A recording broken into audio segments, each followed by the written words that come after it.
Margarita, saliendo de la coyuntura política que nos tiene esta semana, que venimos preguntando, vamos a relajarnos un poco y me gustaría saber, cuando ahora el 31 levantes tu copa, estés en familia, estés tratando de brindar, uno siempre tiene una suerte de análisis o de autocrítica o de lo que vino en el año. Uno dice, bueno, este año estuvo bien, que el que venga sea mejor, peor.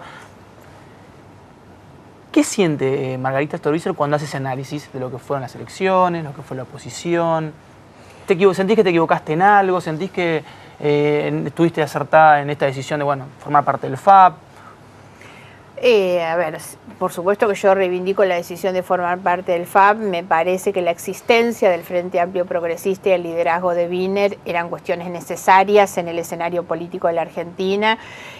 A mí me cuesta mucho aceptar que algunos resignen posiciones desde la política progresista en favor del gobierno. La verdad, yo no le quiero hacer concesiones a este gobierno, no creo que sea un gobierno honestamente progresista y por lo tanto creo que es necesario una disputa del poder desde los sectores que desde la izquierda democrática, de la centroizquierda, pueden hacerlo honestamente. Por eso creo que la creación de este frente fue una decisión necesaria e inteligente. Ahora, lógicamente que tengo siempre la reflexión autocrítica de decir hay cosas que no hemos hecho bien, porque evidentemente cuando la presidenta, pese a todas las cosas que nosotros podemos observar, saca el 54% de los votos, yo no puedo negar méritos de ellos, pero la verdad me inclino mucho más a pensar en los errores que nosotros hemos cometido. ¿Qué cosas no hicieron bien? ¿Por qué, digamos, la oposición no puede arrancar?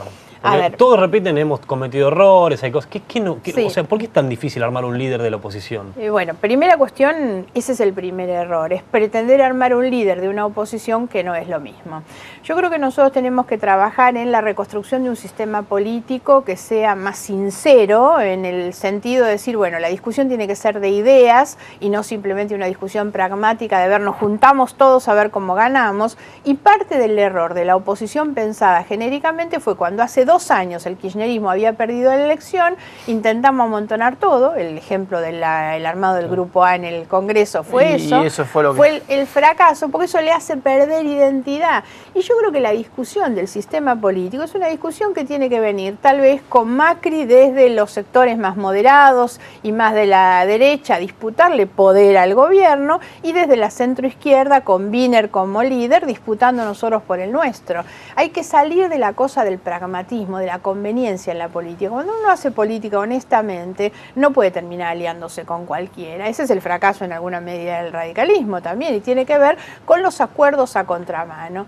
Y lo otro que creo que todos, políticos, la sociedad, los periodistas, tenemos que empezar a sacarnos de encima el corset que significa analizar la política del sistema bipartidista. El sistema bipartidista ya pertenece al siglo pasado y hoy la gente se expresa mucho más en partidos nuevos, la gente busca más construcciones de tipo plural, tal vez partidos más chicos. Hoy esa es la realidad y sin embargo veo que muchas veces la política se analiza o se practica pensando en el esquema de los 2 partidos tradicionales y eso ya hoy no está en la gente, ¿no? ¿Y qué sentís cuando miembros de la oposición, más que nada del radicalismo, gente que está con De Narváez, acusa o señala al FAP como que van a ser funcionales a los intereses del gobierno nacional? Lo habrás escuchado seguramente. Sí, no, a nosotros la acusación no nos interesa, mucho menos te imaginas de parte del radicalismo de Narváez, que se han cansado de elegir diputados, que se pasaron a la fila del kirchnerismo, en el caso de Narváez, que ganó la elección de hace 2 años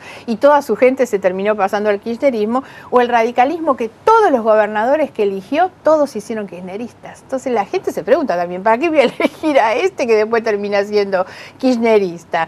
Por lo tanto, las acusaciones no nos preocupan. Y sí, lo que nosotros planteamos es que nuestra oposición es una oposición que pretende ser una oposición equilibrada. El error de toda esa oposición junta... O sea, no la oposición por la oposición misma. Exactamente, la estrategia de la confrontación por la confrontación misma en estos 2 años hizo fracasar a la oposición en su conjunto. Cuando miraste ayer las noticias y escuchaste a Scosimarro anunciando que la presidenta tenía cáncer, ¿en ese momento qué pensaste? A mí me conmociona mucho este tipo de cosas desde lo emocional, la verdad. Como me pasó con la muerte de Kirchner, yo tenía una posición muy crítica a Kirchner, pero la verdad en ese momento me conmocionó. Me conmocionó mucho más pensar en ella en el momento de la muerte de Kirchner, y por supuesto que ahora también uno no deja de esto de analizarlo políticamente también, pero el primer impacto que yo siento es desde lo emocional y desde lo personal, la verdad, porque lo primero que pienso es esto: una persona que viene con semejantes responsabilidades, con el dolor de su pérdida, tener que enfrentar esto ahora. Si lo pienso en términos institucionales, bueno, creo que la situación funciona, que su enfermedad no es una enfermedad de riesgo, digamos, entonces, pero por eso digo, me impacta más en lo emocional que en lo político. ¿Te preocupan 20 días con Vudú? Hoy por lo menos, y comparto un poco, me parece, lo que ustedes decían antes en la introducción. No creo que la presencia de Vudú hoy en la Casa de Gobierno vaya a ser determinante. Nada se va a hacer en esos 20 días en contra de la voluntad de la presidenta. Yo tengo muchas diferencias con esta gestión, sea la gestión en mano de Vudú o de ella, la verdad. Tal vez le tengo más miedo a ella tomando decisiones y él va a hacer lo mismo que ella diga, así que... Margarita, recién hacías un fuerte hincapié cuando hablabas de la oposición de aquellas personas que no aceptan resignar títulos personales para poder pensar una construcción a futuro. Uno que está metido en la política, quiero saber si es verdad. Y te pediría que fin de año, pues quizás en eso que vos planteás hay un ejemplo tuyo también, que vos no querías ser candidata a gobernadora, y el lugar te llevó a aceptar, y lo aceptaste, y fuiste, hiciste campaña, y después te metiste. Pero la verdad era esa, vos no querías ser candidata a gobernadora, o no estabas, por decir no es la palabra cansada, o sea, no querías ocupar ese lugar otra vez. ¿Eso era así? Sí, eso es exactamente así, todos saben. Yo había sido candidata a gobernadora en 2 oportunidades, me había ido bien las 2 veces. De hecho, siempre mejoraste la elección siempre anterior. Mejoré, y me parece que uno tiene que ir dando como etapas precluidas. Me parece que cuando uno crece, todo el resto crece, a las organizaciones políticas las obliga a eso. Yo creo más en los proyectos colectivos que en los proyectos personales, y esa fue la razón por la cual terminé siendo candidata de nuevo, pese a que no era lo que más me gustaba, pero bueno, en el análisis general que hicimos, todos entendieron que mi presencia en ese lugar, bueno, era lo que el FAP necesitaba. ¿Y quién te convenció? ¿Wiener? ¿Tu entorno? ¿Qué fue lo que dijiste de bueno? Y pienso que más Wiener, porque el tema surgió de una charla con él, dentro de lo que es nuestra fuerza política, cuya el mayor desarrollo lo tenemos en la provincia de Buenos Aires. Teníamos las posiciones muy divididas y, digamos, la mayoría quería que fuera candidata a gobernadora. Todos sabían que no era lo que a mí me gustaba, pero todos preferían eso, aunque aceptaran que yo pudiera no ser. Wiener es el que en definitiva termina casi convenciendo. No convenciéndome, porque él me dice, vos tenés que hacer lo que vos sientas. Sería conveniente. Claro, yo tenía el lugar de la vicepresidencia, y encontramos una figura como la de Norma Morandini, que fue en una charla que tuvimos juntos con Wiener, y la verdad no nos equivocamos ni nos arrepentimos. Es una persona excelente, representó muy bien, además representaba también a la provincia de Córdoba, así que nosotros terminamos muy conformes con lo que hicimos, siempre sabiendo esto, que estamos a distancias muy grandes y que hay mucho trabajo por hacer. Margarita, vos sos una de las pocas mujeres que tiene peso político en la Argentina. Está Cristina, Carrió, vos. No hay muchas mujeres que se hayan hecho famosas haciendo política. ¿Es más difícil para una mujer ser política hoy? ¿Sigue siendo machista la política o no?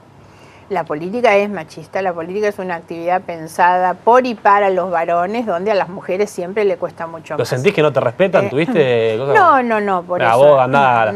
No es eso, y me parece que cada vez más son más las mujeres que van ganando su espacio. Cuando uno ve en el Congreso, donde se van a quedar con todo. Hemos logrado realmente ir consiguiendo distintos espacios. Las mujeres suelen tener muy buenos resultados en sus gestiones, muy buenos resultados. Entonces creo que en la medida en que corporativa, nos sentimos también en esto a prueba. Son un poco más pasionales a veces también, ¿no? Y las discusiones, ¿viste? Sí, no es malo, porque además voy a decir algo que por ahí se sienta en contra de los varones, pero no es así. Mi posición en favor de las mujeres tiene que ver nunca en una lucha contra los varones, sino en una lucha con los varones para una mayor igualdad, en realidad.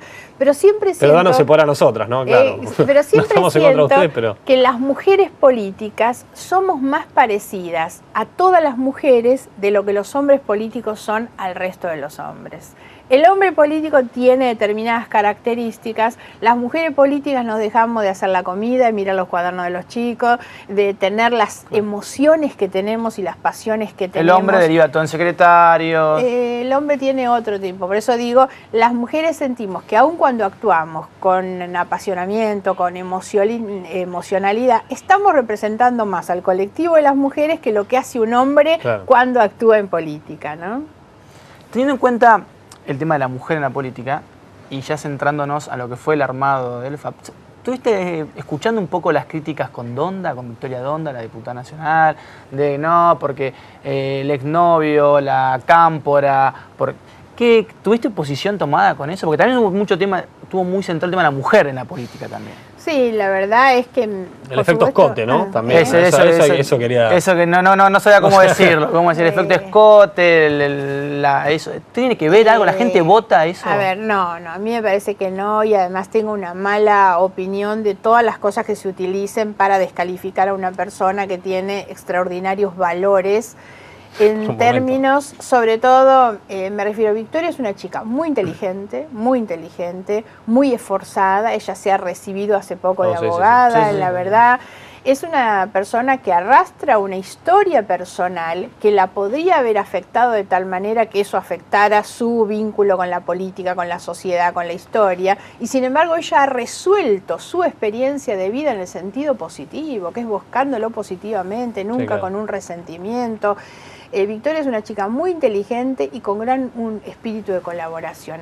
Para mí ella ha sido en el armado del FAP, ella como de la misma manera lo ha sido. Pero los eslogan de aportarse político. mal, todo eso, no es que tampoco estaba tratando de fortalecer las instituciones. No, bueno. Estaba mostrando una faceta un poco más rock and rollera, digamos, un escote, aportarse mal. Pero ella lo hacía en el rol que ella tiene dentro del FAP, que es una mujer y es joven, la verdad. Sí, es cierto. Porque una chica tan joven de 30 años, cuando uno define su estrategia política como frente, que hace cada uno de nosotros, aspira a un determinado sector social. Yo no convoco a los pibes de 30 y Victoria los convocaba, la verdad. Y eso forma parte de la los de 15 también, me parece, que no votan. Dentro salió bastante bien, me parece, la estrategia. Forma parte de la estrategia política. No, pero digo que es una chica que ha sido fundamental en el armado. Para mí, en lo personal, ha sido una aliada muy, pero muy importante, porque ella creyó en esto y trabajó para esto siempre. Bien. Margarita, nos vamos despidiendo nosotros.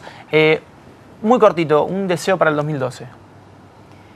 Por supuesto, siempre el deseo de paz y de bienestar, y que la paz y el bienestar puedan ser beneficios compartidos. El problema es cuando uno agota los deseos simplemente en uno. Uno levanta las copas, digamos, por un valor colectivo. ¿Vas a saludar por fin de año? No, por fin de año quiero saludar simplemente al Coco Basile, por favor. Lo único que deseo para el 2012, un campeonato de Racing, nada más. Le quiero mandar un saludo a mi abuela, que tiene 24 años, y a la abuela Ñata, que es la abuela de un amigo que nos ve todos los miércoles y dice, bueno, saludo a Ñata, bueno, también a mi familia, a todos los que están siempre ahí pendientes. Y los que nos miran y que nos critican, nos dicen, che, vayan por acá. No y nos matan ahí en Twitter diciendo que somos, bueno, no importa. Felicitaciones a ustedes, que son una generación que está... Perdida. No, al contrario.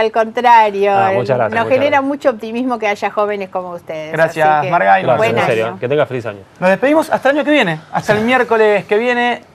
Nos vamos y nos esperamos con día de cierre en versión 2012, que va a ser lo mismo que pasó, no sé qué. Recargados en 2012. Recargados. Nos vemos la semana que viene. Buenas noches.